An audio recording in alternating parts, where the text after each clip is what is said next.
Nicholas Fournier is a PhD student in transportation engineering as well as a master's student in regional planning here at the University of Massachusetts-Amherst. Nicholas has been conducting research under the UMass Transportation Center and has undertaken bicycle and pedestrian-related issues in his latest projects. He recently was working on modeling bicycle demand using a sign function. In addition, he has been studying the effects of various forms of street infrastructure to increase cyclist safety.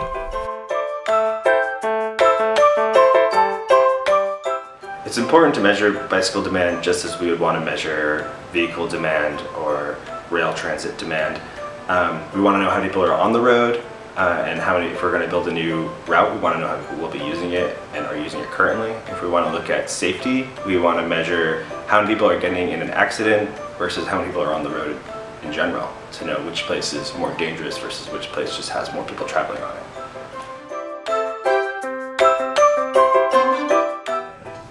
Well, I noticed through continuous measurement for a whole year that, as you'd expect, there were a lot more cyclists on the road in the summer and then a lot less in the winter. But what's interesting is that when you plot it continuously for the whole year, it makes a nice sine wave that's now easy to model with the sine equation.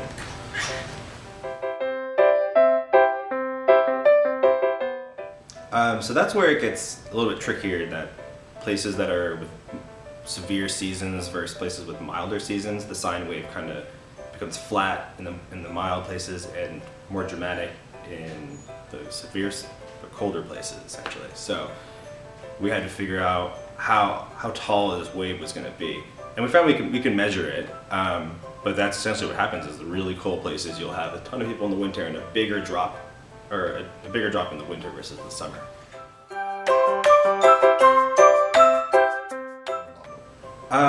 Well, like I said, the mild places, the wave gets shorter and shorter to the point where it just becomes flat.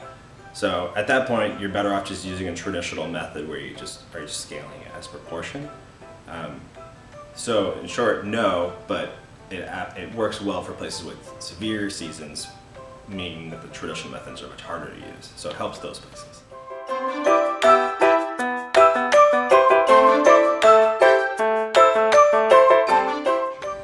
Well, as I said before, the cities with severe seasons, the wave would be much taller. But once they can model that and measure that, they can try to do better winter maintenance to keep people on the road throughout the year. It's a lot easier to keep people cycling than it is to get them to start cycling. So if you can plow the roads thoroughly and make sure they're safe and that there's connected routes, you're more likely to have a more consistent year-round population of cyclists.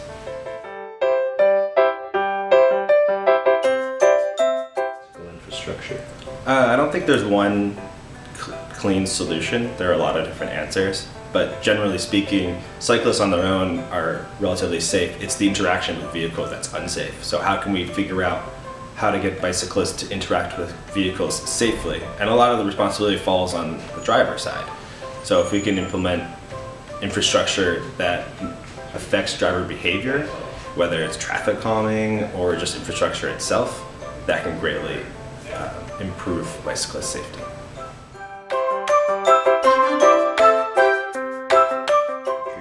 So we used a driving simulator, which is a full-size car with screens at 180 degrees, and drivers drive through it as if it's a real driving situation, but we built the world. It's like a big, gigantic arcade game. But we're measuring where they're looking, how fast they're going, where the position is.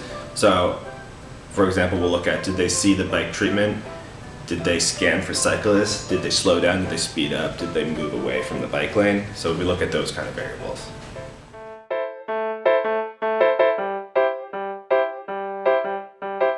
Best results. So there's no one perfect treatment that works everywhere. I think some of them will probably work better situations.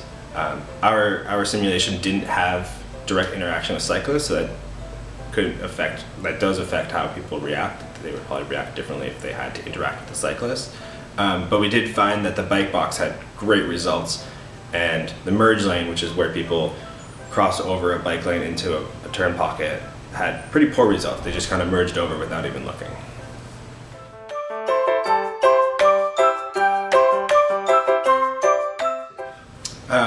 Like like I said, the best thing is understanding the interaction between drivers and cyclists, and we kind of have a side result. We found that drivers who were cyclists tended to be safer drivers around cyclists, which is not surprising.